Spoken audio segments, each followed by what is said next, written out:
ಹುಡುಗ ಬಾವಿ ಜಿಗದು ನಾಗರಾಜ್ ಬಾರಿಕರ್ನ ಹುಡುಗ ತೀರ್ಕೊಂಡು ಟಿ ವಿ ಮಾಧ್ಯಮದ ಮುಖಾಂತರ ಈ ಸುದ್ದಿ ತಿಳಿದ ಸನ್ಮಾನ್ಯ ಸಂತೋಷ್ ಲಾಡ್ ಸಾಹೇಬರು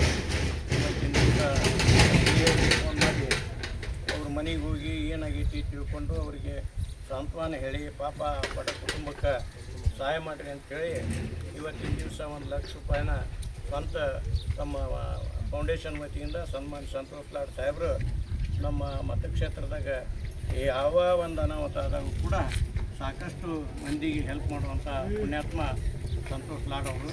ಈ ಒಂದು ಸಂದರ್ಭದಾಗ ಇದು ಆಗಬಾರ್ದಾಗಿತ್ತು, ಭಾಳ ದುಃಖದ ಸಂಗತಿ, ಯಾರಿಗೂ ಕೂಡ ಇಂಥದ್ದು ಬರಬಾರ್ದು. ಆದರೆ ಇಂಥ ಪ್ರಸಂಗ ಬಂದಾಗ ಸನ್ಮಾನ್ಯ ಸಂತೋಷ್ ಲಾಡ್ ಅವರು ತಮ್ಮ ಫೌಂಡೇಶನ್ ವತಿಯಿಂದ ಬಡ ಕುಟುಂಬಕ್ಕೆ 1 ಲಕ್ಷ ರೂಪಾಯಿ ಸಹಾಯಧನನ ಇವತ್ತು ಒದಗಿಸ್ಯಾರ. ತಮ್ಮ ಅದರ ಮುಖಾಂತರ ಅವ್ರ ಕುಟುಂಬಕ್ಕೆ ದೇವರ ಆಯುಷ್ಯ ಆರೋಗ್ಯ ಭಾಗ್ಯವನ್ನು ದಯಪಾಲಿಸಲಿ.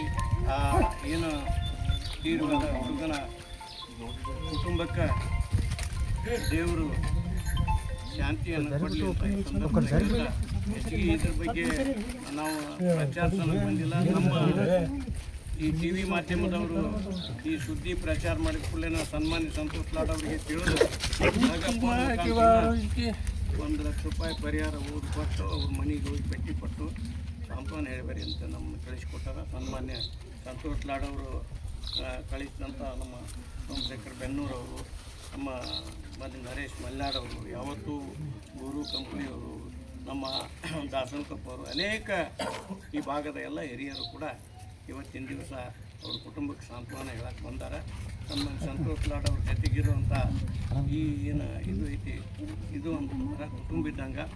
ಸಂತೋಷ್ ಲಾಡ್ ಅವರು ಯಾವಾಗಲೂ ಕೂಡ ಈ ಭಾಗದ ಜನರಿಗೆ ತೊಂದರೆ ಆದಾಗ, ಯಾರಿಗಾರ ವಿದ್ಯಾಭ್ಯಾಸಕ್ಕಾಗಲಿ ಅನೇಕ ಸಂದರ್ಭ ಬಂದಾಗ ಸಹಾಯವನ್ನು ತಮ್ಮ ಸಹಾಯ ಹಸ್ತವನ್ನು ಚಾಚಾರ. ಅವರಿಗೆ ದೇವರ ಆಯುಷ್ಯ ಆರೋಗ್ಯ ಭಾಗ್ಯವನ್ನು ದಯಪಾಲಿಸಿ ಸಂದರ್ಭದಾಗ ಹೇಳಿ